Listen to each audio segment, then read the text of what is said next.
Welcome back to the shop. I'm going to show you a new tool that I have today. It's a pretty interesting little air compressor. It's interesting in the sense that it's really easy to move around. And I've got a new brad nailer. I've got some fences that I need to repair, and I think that'll be the appropriate tool for it. Should make quick work of it. Let me go ahead and get this set up. So it really couldn't be easier. I've got a 1/4 inch flexible Flexzilla hose.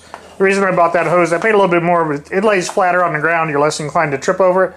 The poly hoses tend to stay elevated.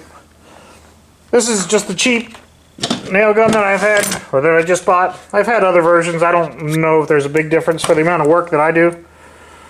Having a good one probably doesn't make a difference. But it is so fun. These are pretty substantial size. You can see that I'm driving that puppy almost all the way down in there. But I think this will be an excellent tool for putting the fence back together. Let me go ahead and trigger this thing off and we'll see how loud it is.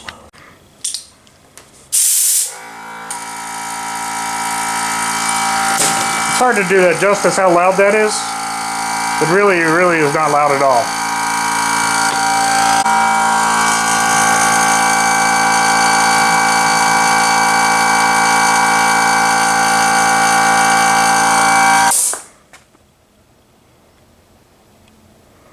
It really is quite quiet with the 70 some odd decibels.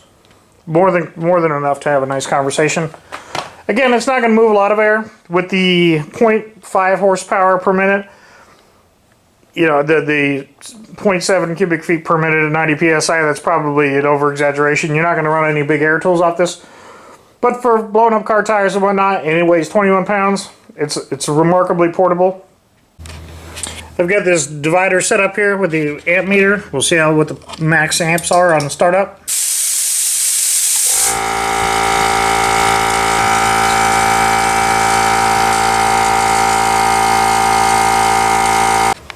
So with volts times amps gives you watts. So that's 510 watts at startup. So if you had a 600 watt inverter, you'd be able to run this thing. The running amperage is about 396, what I calculated at 3.3. That was at the higher. Compressors work harder as they develop more back pressure. So the 400 running amps is a pretty reasonable number, I would think. So if you had a 750 watt inverter, I think you'd be more than enough to run this little thing. And I think I plan on doing that eventually with the F250. But that's off a ways in the distance. I think that it's just going to be a neat little tool to use for now. And I just wanted to show you guys that. This probably won't make it into too many videos, but I'm hoping in the near future I'll have some. I've been helping my little brother do a bathroom renovation. Actually just the demolition phase now, and I've got another buddy I've been helping doing some demolition work, which I haven't been filming. All in my free time, and that's sort of why I haven't been out the shop too much. It's because the weather's been wonderful. But I just wanted to get something up on the channel, and I get a couple Christmas cards. Big Vic at 357. Thank you very much. I got some beautiful Christmas cards from the guys.